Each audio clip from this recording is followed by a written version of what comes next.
Hey, what's up, y'all? Alright, so James chapter 3. Let's go ahead and dive in.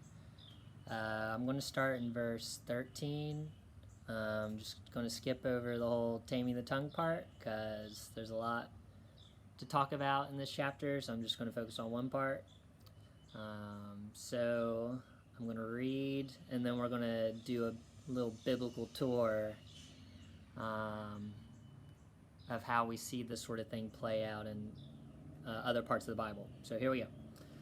Verse 13. Who is wise and understanding among you? Let them show it by their good life, by deeds done in the humility that comes from wisdom. But if you harbor bitter envy and selfish ambition in your hearts, do not boast about it or deny the truth, because that wisdom, it doesn't come down from heaven, but it's earthly, unspiritual, and demonic. For where you have envy and selfish ambition, there you find disorder and every evil practice. Okay, so is there anywhere else in the Bible that you can think of, sort of like a foundation story, where you have characters wrestling between God's wisdom and their own wisdom? And I guess a hint, there's a lot of talk about good and bad, or knowing good and bad. So if you know what I'm talking about, we're talking about Genesis 1, 2, and 3. So I think James is sort of hyperlinking us to think about sort of the very first story in the Bible, which is really neat. So in Genesis 1, we find God doing a lot of stuff, creative stuff. And what does he say about all the creative stuff that he's doing? He says it's good, because turns out God is a pretty good judge of what good is. And then a little bit later, he says it's not good for man to be alone. So we see God as sort of someone who has wisdom, and he is the judge of what is good and what is bad, or what is not good. And he gave humans some authority in the world, right? He's told them to rule the world and subdue it. He told them to be fruitful and multiply, and you see sort of a partnership between humans and God. So it sort of is implied that humans are going to have wisdom to live, to rule the world alongside God, to subdue it and do all these things. So it doesn't take too long for humans to come to a pretty crucial crossroads. You have the snake, and he's like, it doesn't have to be the way God said it has to be. You can eat from this tree that's called knowing of good and bad. You can eat of this because you know what? You can know what good and bad is too, but on your own terms. And that's where we have these two types of wisdom being queued up. So you have what God told you, which is true wisdom, and then you have earthly wisdom, or the wisdom that the humans are wrestling with. And what do? They obviously take from the tree of knowing good and bad. So what is that? I think there's a lot there, but one, they're not trusting God, obviously, so they disobeyed. But sort of like the symbolism behind knowing good and bad. So they're taking the authority to know good and bad, but whose authority, or who is the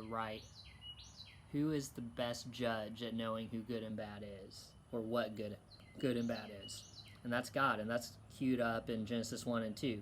God is the judge of what good and bad is. Humans are actually terrible judges of what good and bad is. they, yeah, they were told what would happen if they took this type of wisdom for themselves. It would lead to death. But yeah, so that's earthly wisdom right there. Something I noticed too, which is really neat, I didn't make the connection before. Let me read Genesis 3, verse 6. A really pivotal moment in the narrative. So when the woman saw that the tree was good for food, so she saw, and that it was desirable to the eyes, and that the tree was to be desired to make one wise, she took of its fruit and ate. And she also gave some to her husband who was with her, and he ate. So, as I've been doing like morning walks and runs and stuff lately, just because it's like you pretty much need to do that in these times, because being cooped up in the house is just too much sometimes. So doing a morning walk and doing some pondering on James, and it says verse 16 of chapter 3 in James, for where you have envy and selfish ambition, there you find disorder and every evil practice. So what is envy? So a lot of what envy is seeing other people or other situations and saying, I need that, or I really want that,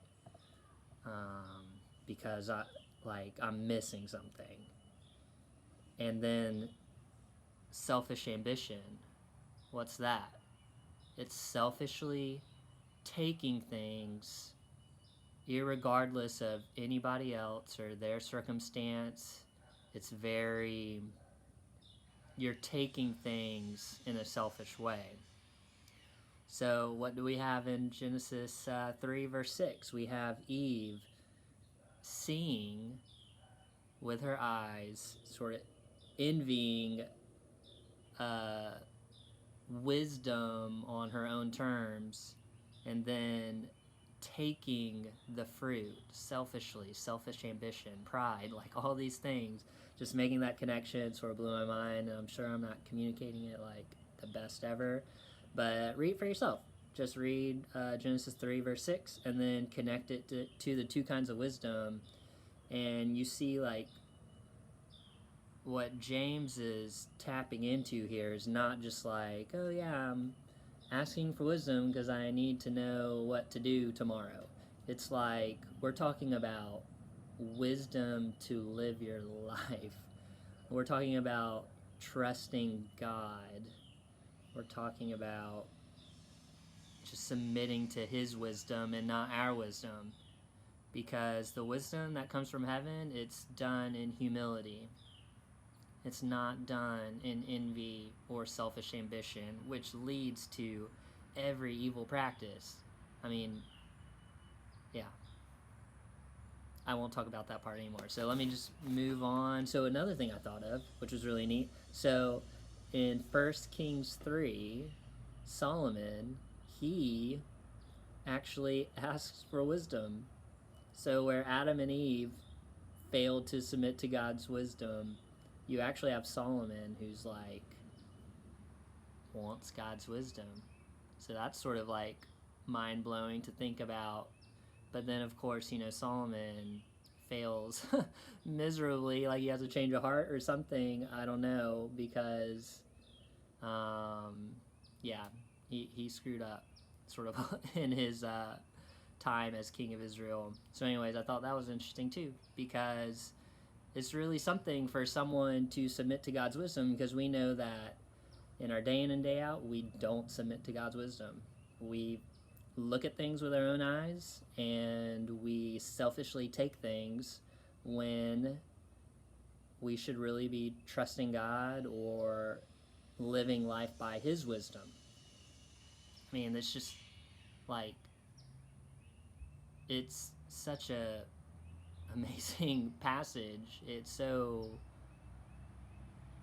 like what it describes my life, because there are so many ways that I don't submit to God's wisdom.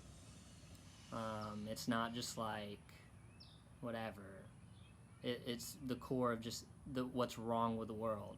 It's to have nobody submits to God's wisdom. But if you follow the storyline of the Bible, Jesus comes along, and guess what? He submits to God's wisdom.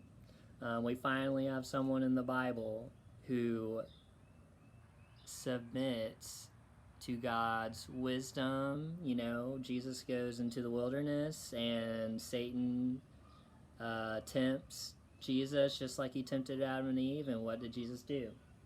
He resisted, and he decided to live by God's wisdom and trust him instead of, oh no, I'm hungry, or, you know, I could rule the world this way.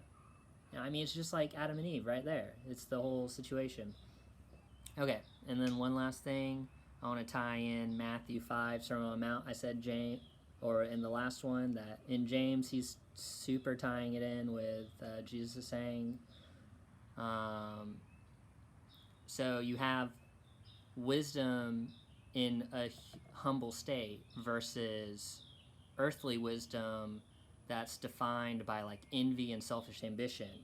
Well, Jesus actually gives us a portrait of what a humble wisdom looks like, and it looks like the Beatitudes. Have you read the Beatitudes lately? It's just a list of people in humble situations, and it's actually them that are blessed, that receive the kingdom of God. The poor in spirit, the meek, the peacemakers, the persecuted, all these things. This is not, like earthly wisdom says, those things are not good things.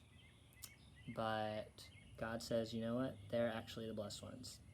And I think James is sort of tying that in too, because it seems kind of backwards to the world, but that's what the gospel is about. Sort of these upside down value systems where the humble are actually the ones who inherit the kingdom of heaven.